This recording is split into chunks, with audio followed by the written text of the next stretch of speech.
Entonces, el tratamiento es la retirada permanente del gluten o de la gliadina en su dieta.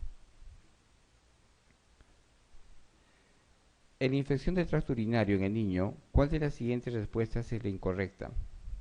En el periodo neonatal las niñas la padecen con más frecuencia. El microorganismo más frecuente implicado es la E. coli. Se recomienda realizar una ecografía renal en el primer episodio de infección urinaria.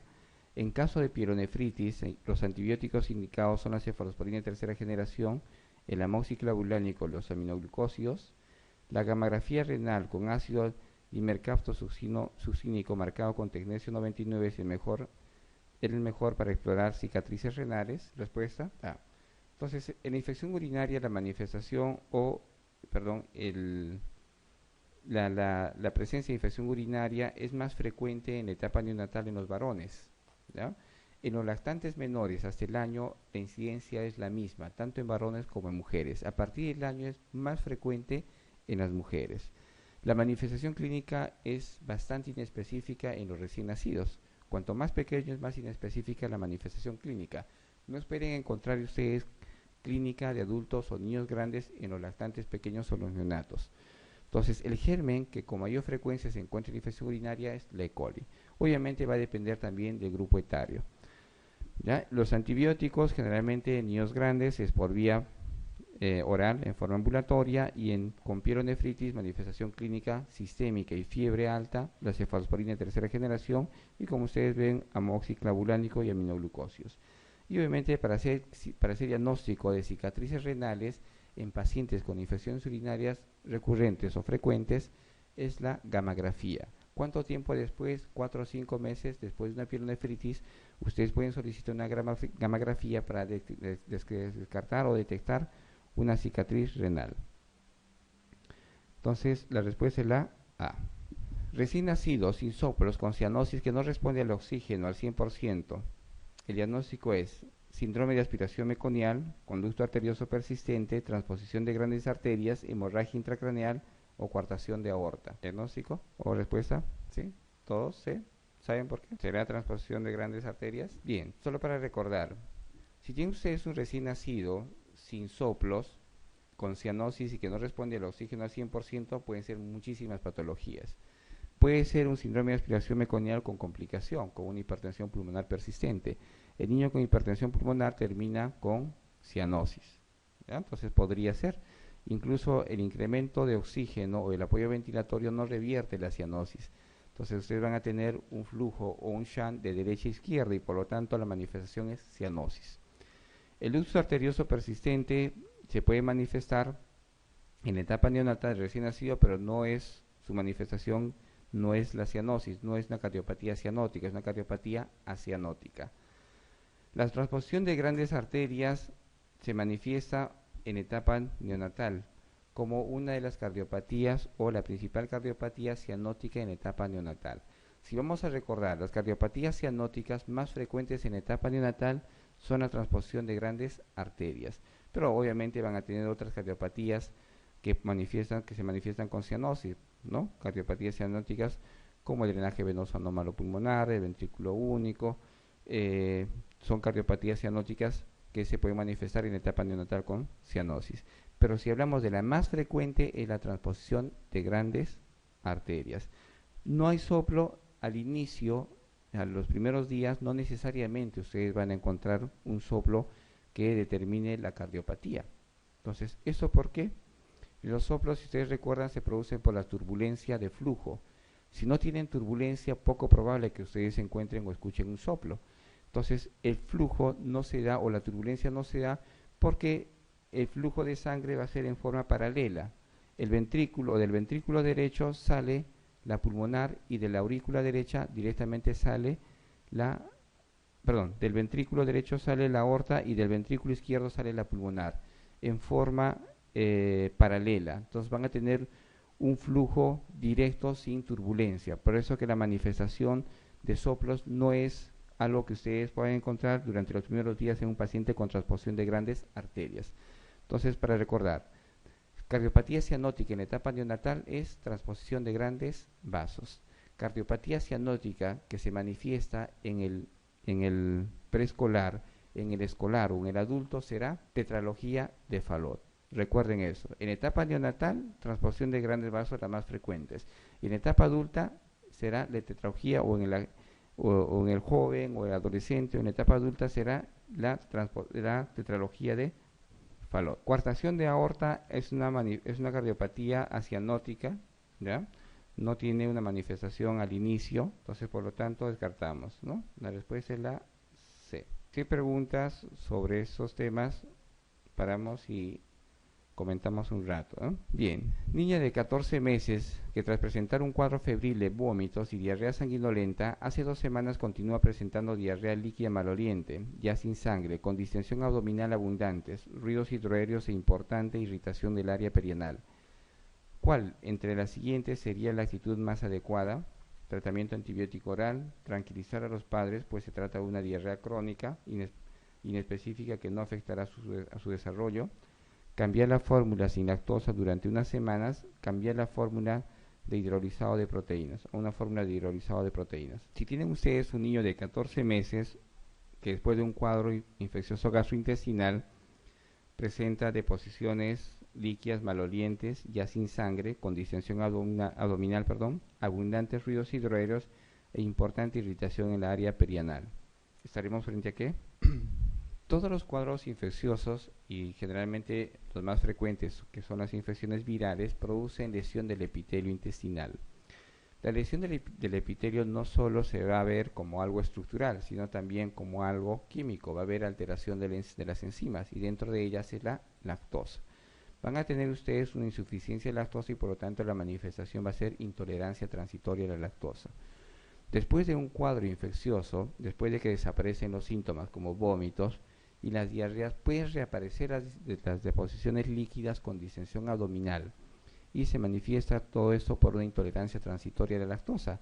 Y obviamente las deposiciones van a cambiar, por lo menos el contenido químico de las deposiciones, y van a ser deposiciones mucho más ácidas, y la manifestación es distensión abdominal, va a haber lesión por la acidificación de las heces, va a haber lesión de la piel perianal, van a tener una dermatitis de pañal asociada a estas deposiciones.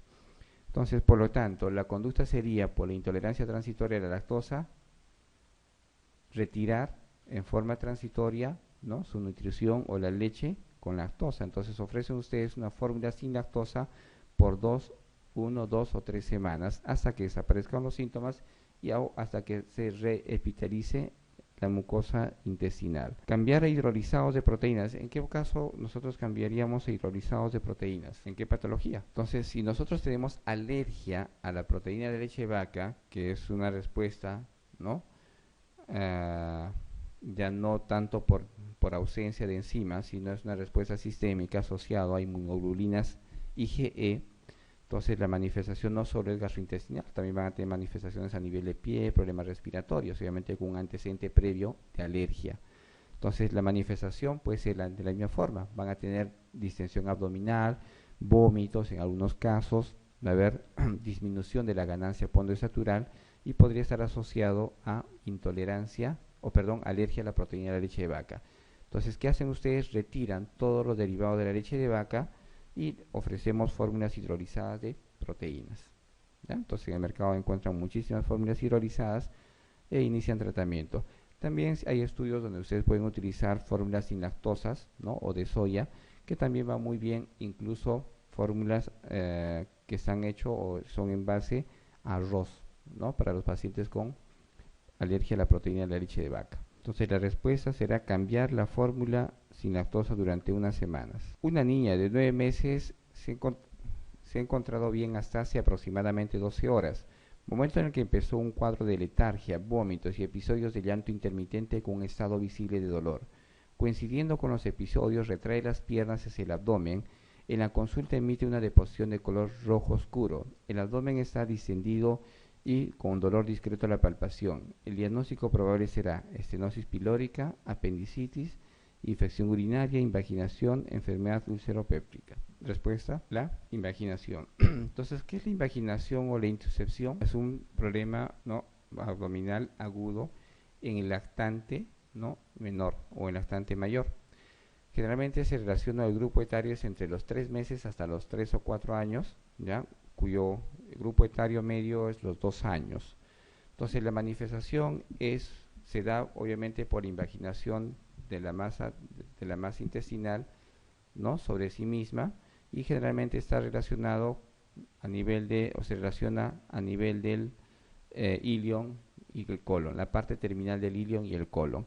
Esto porque esta es la zona menos vascularizada. La zona menos vascularizada tiene riesgo de invaginarse y está relacionado o se relaciona mucho a alteraciones anatómicas que se pueden dar cerca de esta zona, que puede ser la enfermedad, que puede ser el síndrome de Henoch-Schönlein, que puede estar asociado con una vasculitis que se puede dar a este nivel, podría estar relacionado al divertículo de Meckel, tumoraciones, toda alteración anatómica puede desencadenar una invaginación o una intusepción. Y la manifestación clínica obviamente es un dolor intenso. Ese dolor o esa invaginación produce un proceso inflamatorio y ese proceso inflamatorio, como cualquier otro, produce secreción obviamente de moco y sangre. La manifestación de sangre o la presencia de sangre va a darse de acuerdo al tiempo. Si pasado las 6 horas o las 12 horas de la invaginación no se resuelve entonces es más probable que ustedes tengan la hematoquesia como manifestación clásica, ¿no? La hematoquesia o el sangrado ¿cómo le llaman? En Grosella, ¿no? Entonces esa es la manifestación típica del paciente con invaginación o intusepción. Entonces, ¿qué hacen ustedes ante la sospecha? Obviamente, realizan una ecografía rápidamente, pueden tomar una radiografía, pueden hacer diagnóstico con radiografía, pero lo más sensible es hacer una ecografía para descartar o determinar la imagen típica que es en dona o donus. Entonces, una imagen donus o dona en la ecografía les hace o confirma el diagnóstico. Y el tratamiento es tratar de desinvaginar. Entonces, ¿cómo hacen ustedes esto? Por vía aérea, por vía a nivel de colon, ustedes introducen aire o líquido para tratar de desinvaginar o tratar de sacar el intestino que está obviamente introducido dentro del otro intestino, y si no hay respuesta a esto, el tratamiento es quirúrgico. Pero la primera elección es en forma hidrostática o con presión de aire tratar de revertir la invaginación, y el tratamiento quirúrgico se da si después de las 12 horas o 24 horas no hay respuesta al tratamiento, o si el paciente clínicamente está inestable o hay signos de perforación intestinal o signos de compromiso sistémico o shock, entonces ustedes inician el tratamiento quirúrgico rápidamente, ¿sí? Entonces el diagnóstico será invaginación. Solo para recordar, problema agudo intestinal en etapa neonatal o en el prematuro será enterocolitis necrotizante, ¿no? En etapa neonatal, problema agudo puede ser enfermedad de Hirschsprung. En lactante menor será invaginación. En el niño mayor de 2 o de 3 años será apendicitis, ¿sí? En el niño menor de 2 años, invaginación. En el niño mayor de 2 años será apendicitis. Entonces siempre relacionen. Hay patologías o hay entidades donde están relacionadas mucho al grupo etario. En el prematuro, enterocolitis, ¿no? En el neonato, enfermedad de Hirschsprung. Si ustedes tienen un bebé de 9 meses, un lactante menor o un lactante menor de 2 años, lo primero que van a pensar será en invaginación o intusepción. Si es un lactante mayor de 2 años, lo primero que van a pensar será en apendicitis. Obviamente, sin dejar de lado la invaginación. La clínica va a ser lo que va a determinar el diagnóstico. Pero un problema abdominal agudo, entonces ya más o menos podemos recordar de acuerdo al grupo etario. En un niño de 8 años previamente sano, la causa más frecuente de meningitis bacteriana será Haemophilus influenza, Streptococcus pneumoniae, Neisseria meningitidis, Staphylococcus aureus o Streptococcus de grupo B. Respuesta, la B. Bien. ¿Ustedes recuerdan cuando, si se ha leído en el pregrado o ahora que durante esta etapa del posgrado, han estado leyendo bastante lo que son infecciones respiratorias y también meningitis? Obviamente las han relacionado bastante Haemophilus influenza y neumococo.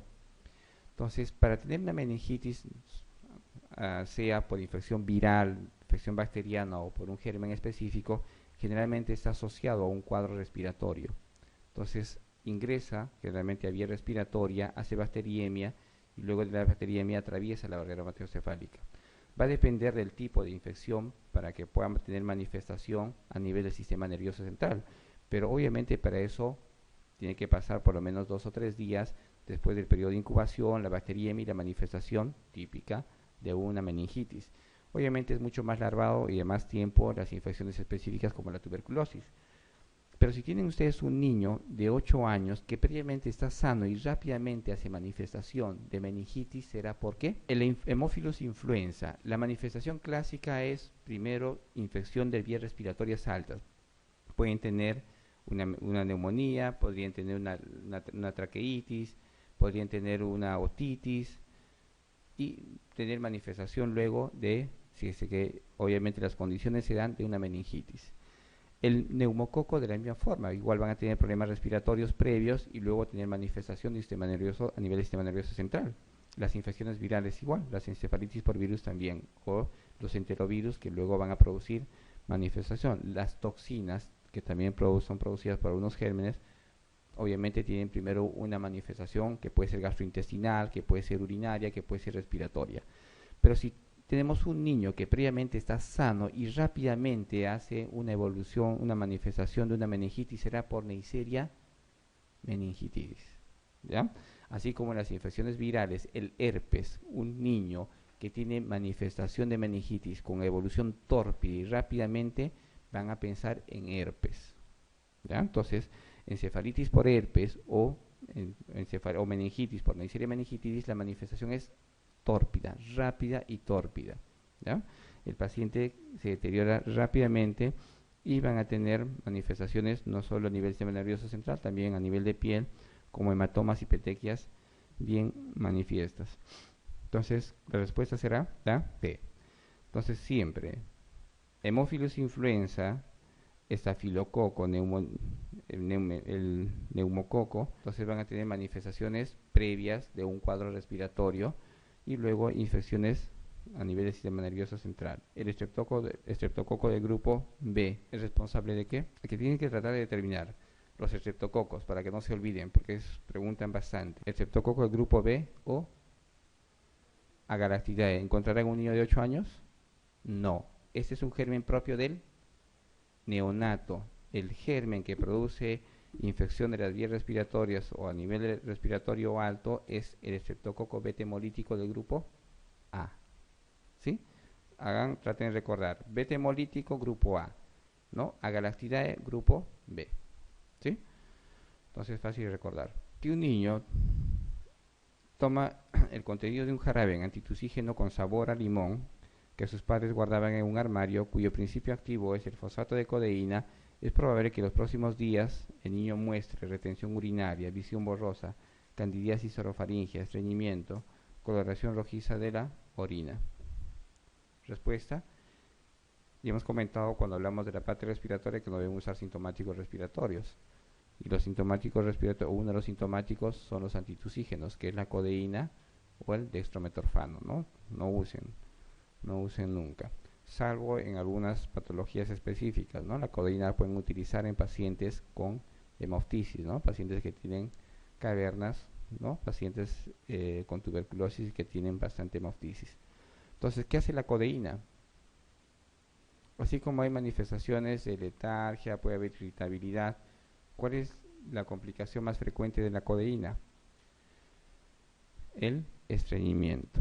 ¿Ya? Entonces, el estreñimiento está relacionado o asociado a la codeína. Candidiasis orofaringea no les va a producir, ¿no? Lo que produce candidiasis orofaringea son los corticoides, ¿no? El uso de corticoide inhalatorio local puede producir candidiasis orofaringea. El estreñimiento. Recién nacido presenta una deformidad rígida en ambos pies, con sus plantas enfrentadas, los bordes laterales orientados hacia distal y los bordes mediales hacia craneal, y ambos antepiés más próximos a la línea media y más distales que los retropiés. ¿Cuál es la denominación más adecuada? Pie planos, pies cabos, valgos, astragalo vertical congénito, pies amplios. Solo es más o menos imaginarse lo que están describiendo en la pregunta y van a tener una anormalidad mecánica de los pies. Entonces tienen ustedes las plantas enfrentadas, es más o menos ese movimiento. Los pies son así. Si las plantas están enfrentadas van a tener ese movimiento.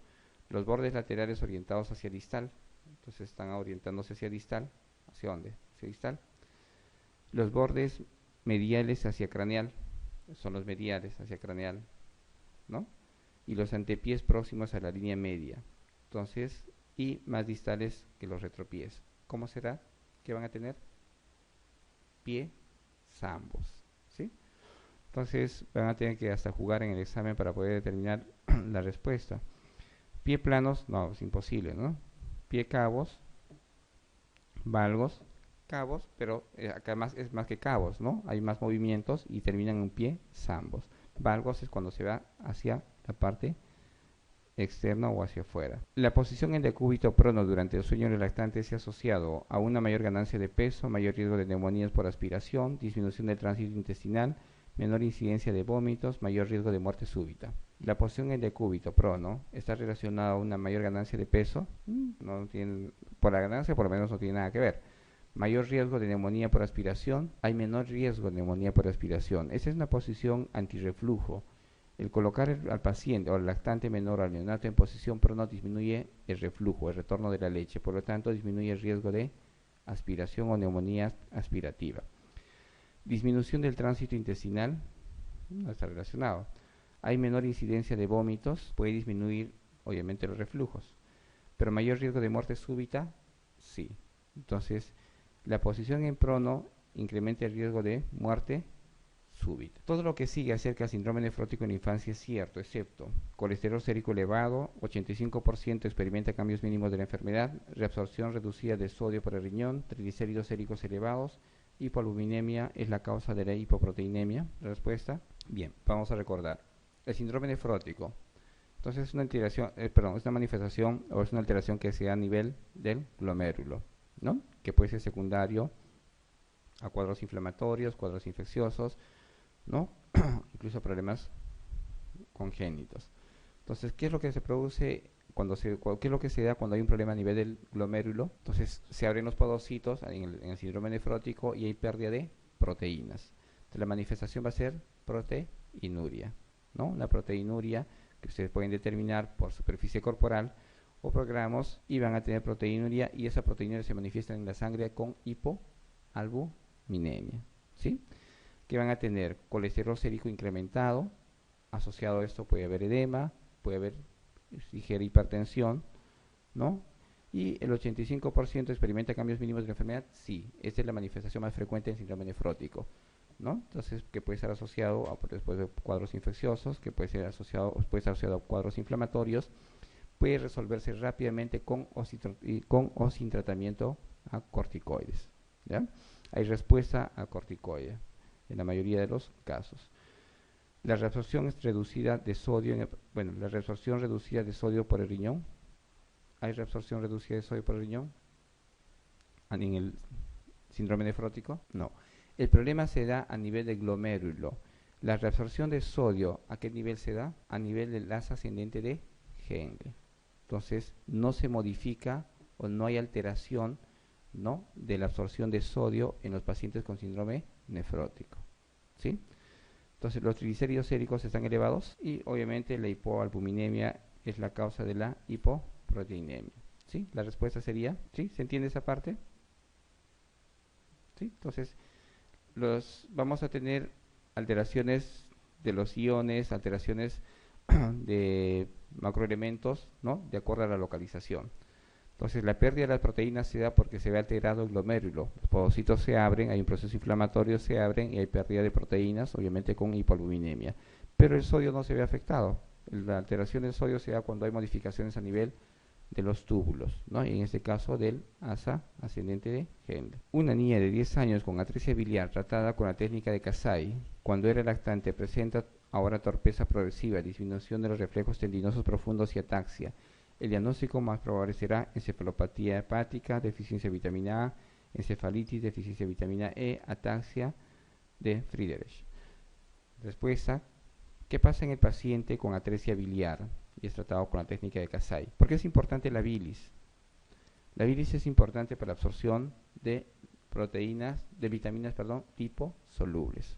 Entonces, si ustedes tienen un paciente con atresia de vías biliares o una colestasis hepática, lo más probable es que tengan déficit de vitaminas liposolubles. Entonces, las vitaminas liposolubles que recordamos son la vitamina A, la E, ¿qué más? La D y la K, ¿no? Entonces, se ve alterado esto. Entonces, lo único que tienen que hacer es cuál de estas vitaminas o qué déficit o el déficit de qué vitamina produce problemas neurológicos como ataxia. ¿Cuál será? La vitamina E, ¿sí? Bien, niña de 4 años, asintomático con antecedentes de ingreso neonatal durante 2 meses por prematuridad. Presenta un buen estado general y de desarrollo ponderostatural. Tiene pulsos arteriales aumentados y se ausculta un soplo continuo en la región subclavicular izquierda. ¿Cuál de los siguientes es el diagnóstico más probable? Comunicación interventricular, tetralogía de Fallot, conducto arterioso persistente, comunicación interauricular o coartación de aorta. Entonces, para recordar, ¿cuál es la cardiopatía más frecuente? El C y B. En frecuencia, ¿qué cardiopatía le sigue? El ductus arterioso. Y luego, la tercera cardiopatía más frecuente es el CIA. ¿Ya? Entonces, si tenemos un niño de 4 años asintomático con antecedentes de ingreso neonatal durante 2 meses por prematuridad, el prematuro con mayor frecuencia, ¿qué tipo de cardiopatía tendrá? ¿Cuál es la cardiopatía propia de prematuro? No.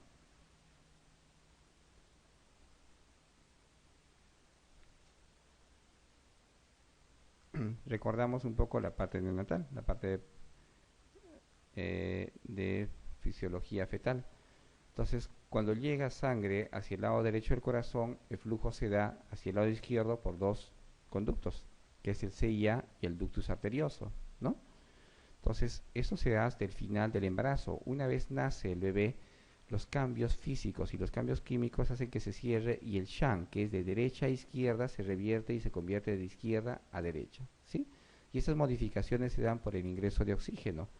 Entonces, para recordar, la presión del lado derecho es mayor al lado izquierdo. La hipertensión pulmonar es mayor a la presión sistémica. Por lo tanto, la resistencia vascular está incrementada, es mayor. Y eso permite que el flujo sea del lado derecho al lado izquierdo por esos 2 cortocircuitos que son el foramen oval y el ductus arterioso, ¿sí? Una vez nace el bebé, ingresa oxígeno y el oxígeno es un vasodilatador selectivo de la arteria pulmonar. Entonces, ¿qué hace el oxígeno? Ingresa el oxígeno y produce dilatación rápidamente de la arteria pulmonar. Al dilatarse la arteria pulmonar, la resistencia vascular pulmonar cae. Entonces, al caer la resistencia pulmonar, al dilatarse la arteria pulmonar y al caer la resistencia, la presión sistémica se incrementa, ¿sí? Y eso hace que se cierre automáticamente el CIA. Ese cambio de presión cierra la puerta del CIA, del foramen oval, se cierra. Pero también hay cambios químicos. Entonces, ese oxígeno disminuye la síntesis de prostaglandina, que es la responsable de mantener abierto el ductus arterioso. Entonces, la presencia de por sí del oxígeno y la disminución de la prostaglandina hace que se cierre el ductus arterioso, ¿no? Pero esos cambios que se dan en la etapa de recién nacido, en el bebé a término, difícilmente se dan en el prematuro. Entonces, el prematuro o el recién nacido de menos edad gestacional, y cuanto más pequeño es, no tiene la capacidad de disminuir la síntesis de prostaglandinas. Por lo tanto, hace que persista el ductus arterioso. Así tengan oxígeno. Entonces, se mantiene. Entonces, la cardiopatía que está relacionada al prematuro será el ductus arterioso.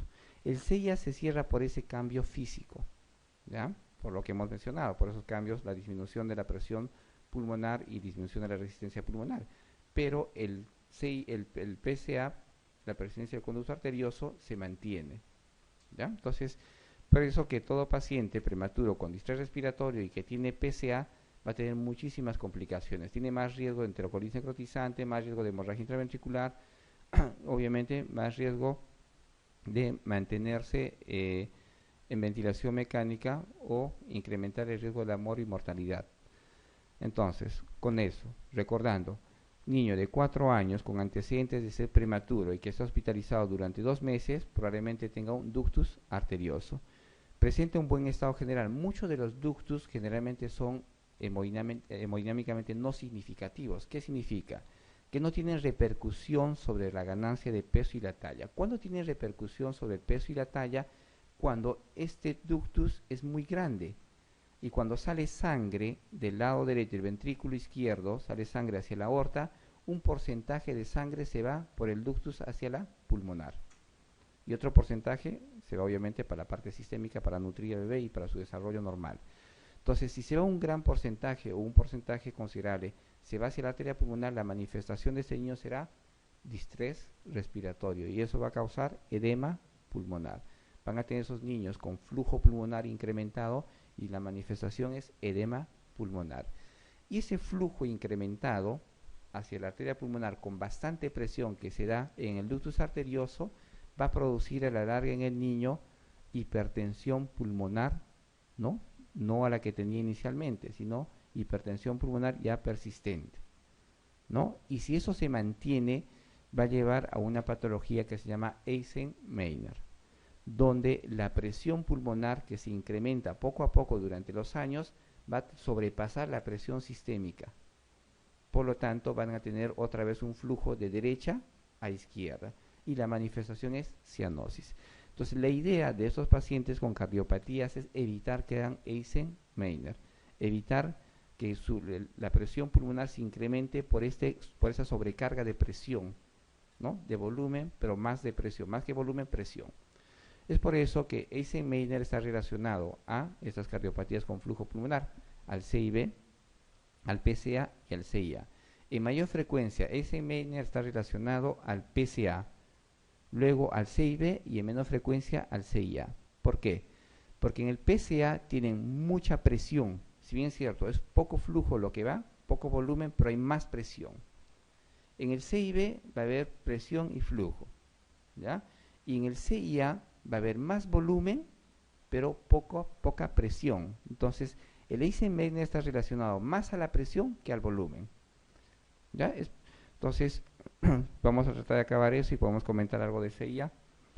Entonces, presenta un buen estado general y un desarrollo pondestatural. Probablemente sea un PCA sin repercusión hemodinámica, con pulsos arteriales aumentados. El pulso saltón es característico en el PCA. El soplo en maquinaria y el pulso saltón les debe hacer pensar en PCA. Entonces, el diagnóstico será conducto arterioso persistente. La comunicación interauricular, si bien es cierto, es la tercera cardiopatía en frecuencia, la manifestación no es muy característica en la primera infancia. Generalmente se asocia o se da a conocer entre la tercera, cuarta década y más en el sexo femenino. Entonces, ya cuando tiene manifestación de incremento de presión, es una cardiopatía que es muy silente durante las 2 primeras décadas. Entonces, ¿cómo se manifiesta? Cuando empieza a tener la persona un poco de distrés o de repente de disnea a medianos y a grandes esfuerzos. Entonces uno escucha y van a tener reforzamiento permanente o continuo del segundo ruido. Entonces un reforzamiento continuo del segundo ruido y que empiece a tener un poco de distrés, entonces les hace sospechar o va a hacer sospechar un CIA, ¿no? Entonces, y puede terminar, como les mencionaba, en Eisenmenger, pero en menor proporción que en relación al CIB o al PCA. La tetralogía de Fallot es una cardiopatía cianótica que puede tener una etapa o una fase rosada y luego una fase cianótica y se puede manifestar incluso en niños grandes. Pueden estar cianóticos y tienen un desarrollo obviamente aceptable, tienen problemas pondoestaturales, pero pueden sobrellevar o manejar su cardiopatía. La comunicación interauricular mencionada y la coartación de aorta es una cardiopatía también acianótica, donde hay alteración de grandes vasos, en este caso la aorta va a ser cerrada o puede estar disminuida en el lumen y su manifestación es un soplo, ¿no? Entonces, hay de dos tipos que pueden ser yuxtaductales o pueden ser postductales y la manifestación más frecuente es en los niños grandes o en los adultos. Entonces, ¿cómo hacen diagnóstico? A veces en forma accidental de una coartación de aorta en aquellos niños ¿no? Donde usted hace un examen completo y se encuentra con hipertensión arterial.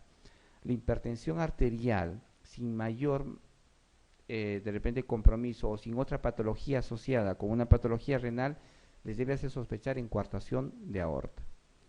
¿Ya? Entonces, una presión incrementada o una presión alta, lo primero que deben pensar en un niño es en coartación de aorta.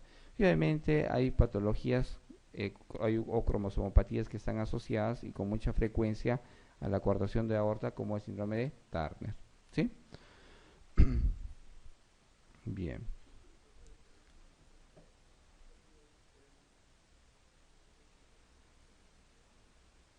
Si hablamos en frecuencia, se ve. Ujú. Se ve.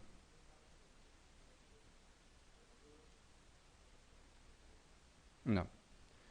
Si hablamos de cuál es la cardiopatía más frecuente de frecuencia, es el CIB. Ya. Pero si hablamos de prematuros, estrictamente prematuros, obviamente es el PCA. ¿Ya? Pero, ¿qué tienes más? ¿A términos o prematuros? A términos.